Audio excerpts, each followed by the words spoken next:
So Alexa Philippou has been tweeting quite a few things about the WNBA CBA, and it is concerning.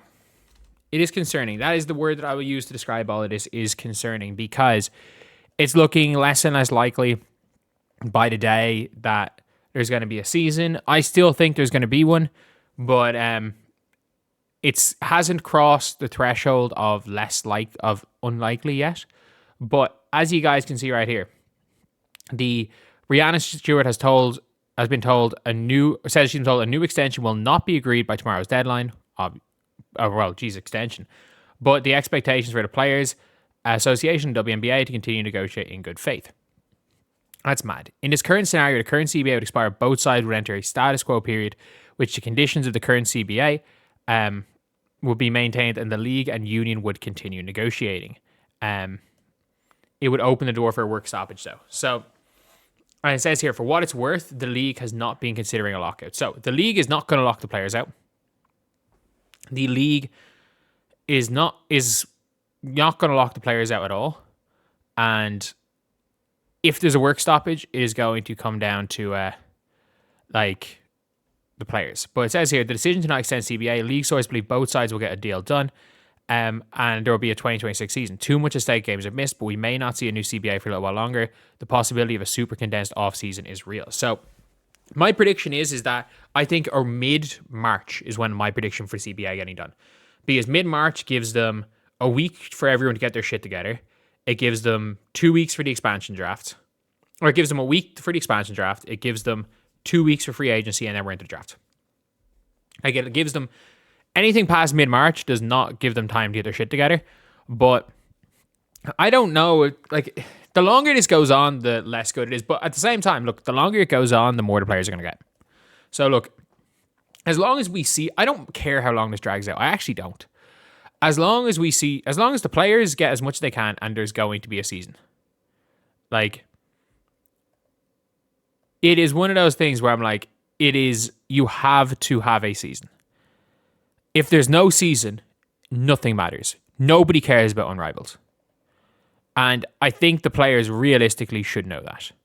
Like, if they're being real about it, nobody cares about Unrivaled.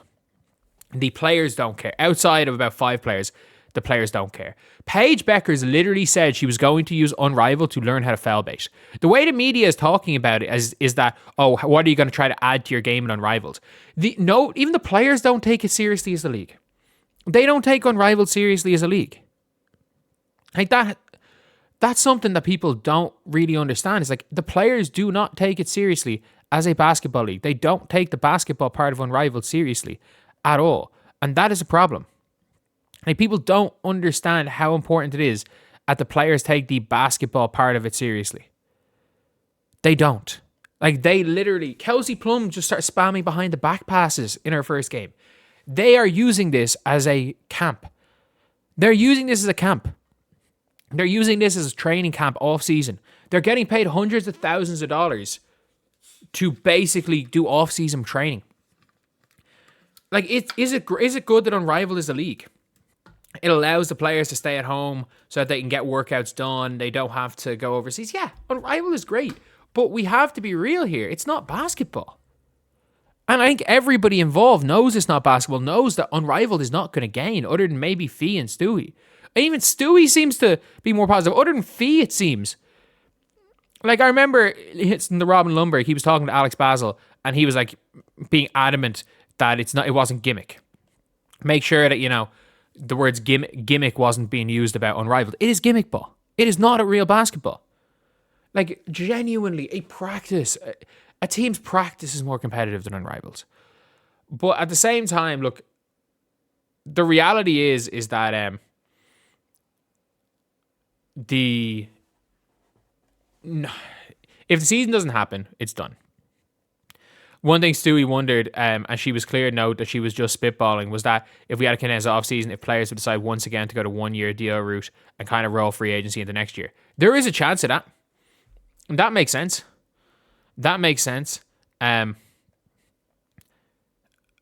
Someone said there's too much at stake when Caitlin said it's an issue.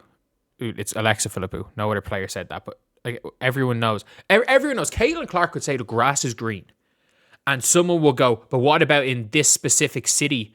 In this specific city, the grass is actually not green because of something in the air. Caitlin Clark's a racist. Like we all know that they would jump to those conclusions. Like, as frustrating as the CBA has been, a condensed offseason be so much fun. Expansion draft, free agency, college draft, training camp, all in quick succession. Oh, like you better believe, like I need to get my office sorted by then. Like it's gonna be one of those things where it's like I should be back in my house and not living with my parents by then, but like my office mightn't be built by then. So that's the scary thing. Is like my office will be built by tip off. I don't know if my office will be built by the 1st of April. But yeah, that is one of those things where, look, I think that if we're being honest here, there's no extension. If they haven't walked right now, there's gonna be a season.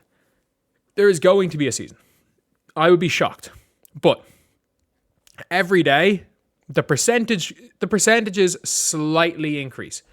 As in, maybe a couple of days ago, there was a 5% chance. Maybe now it's 6%, 7% chance of there not being a season. It's very, very, very unlikely that there's not a season. But there's always a possibility. And the longer this drags out, the greater that possibility is. But at least we have Stewie essentially doing, like, I'm not going to lie. Stewie is doing damage control for the Nafisa Collier statement. Like, maybe she's not intentionally doing it, but they are asking Fee everything because Nafisa Collier came out and said, I ran Unrivaled. I know what it takes to run a successful business. Like, that was, and I like Fee. I just think she's completely delusional when it comes to how difficult it is to run the WNBA. She's completely delusional. And she'll know as well as anyone that the WNBA, just like Unrivaled, is only alive because of outside investor money. And what happens in 3 years' time when the TV deal's not re-upped and the investors are looking for some return back and they're not continuously pumping in money, it's like suddenly, and Paige's price goes up. And the price for Paige Bueckers to play doubles and triples, and Nike might be wanting to release signature shoe and it might cost $2 million to get Paige in. Like, that is a problem. That is going to be a problem. Is like, and if you lose Paige, you're done. Like, I think 50k people in the key demographic watched. It was like, it wasn't 50k total. It was in the demographic they want. It was 50k people. And last year, I think it was over 100 day one. Like, everything dropped 50, 60%. And if you lose Paige, that's it for the league. Like, Paige is the only thing keeping this league in any way relevant. Paige is the only thing. So, yeah, that's the video. I think the reality is, when it comes down to it, is that the league's not considering a lockout. The players are probably considering a strike at some stage. It's all going to be performative. And it has been essentially proven that Unrivaled is just not going to be the answer. So they're going to get this shit done eventually, because there's not going to be a startup league that is going to, like, it's not going to be a startup league. The players are actually going to be able to have anywhere near the same careers as they're having right now.